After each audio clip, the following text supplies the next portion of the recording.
don't want to say that the wars are good, because that's not at all what I'm trying to say. But a lot of technological advances have came out of warfare that would never have came out otherwise. But were the technological ones we wanted? Like, Yeah. we could have gone in a different direction. Like the nuclear internet? medicine. Or the Bombs. internet. Like, we would have come out with the internet Vaccines? eventually. No, but these are all like things that came out because of warfare. Yeah, they happen way faster. You have to have that push Drive and desire. to develop things, and warfare is that push. And it's not great. I'm not loving it, but I'm not going to say that it hasn't done good things for humanity in retrospect. I think we would have gotten there eventually, but that's a part of the drama. Yeah. I think there was a better way, and we just chose the easy way, which is... There may have been a better way. Yeah. It wasn't I'm just the gonna easy say way. It was born out of necessity.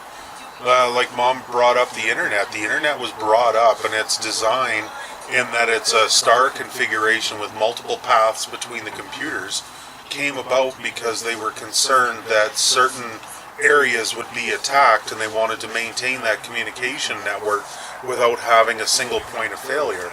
So the internet was born in that they could have computers and communications between different centers and not rely on a single path. And that's where it kind of all started in the 70s, late 70s with DARPANET. It was a military communication system that didn't rely on a single point for communication, so it was a distributed network so that they could continue the communication even if 1 or 2 or 3 or 4 points.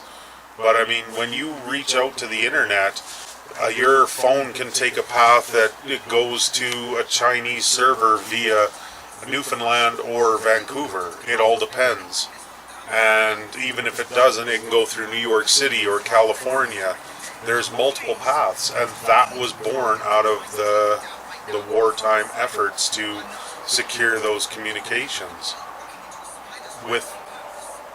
That's where some of that invention, like necessity is the mother of invention, and war does drive a lot of that necessity. People probably wouldn't have cared. If you need to communicate between Chicago and New York, it would have been a direct path. just walk there. Right? Take the boat. Although to your point, Sarah, exactly that level of conspiracy or, bigger, better things, like we have, time to sit back because we're not warring and everybody's more relaxed. We can feed each other and ourselves way easier. We're in warm, safe houses. I think we should explore the ocean instead of space. We can do both. There's 7 billion people on the planet. I'm pretty sure we can do more than one thing at a time. Yeah, we haven't gotten by it. But the point I'm trying to make is the fact that we've had time to sit back and relax and think, okay, I'm not just worried about basic survival right now. So there's people that are looking into the stars. We have the safety and the time to be able to do that because people that are in warring countries don't have time to think about what's the moon all about.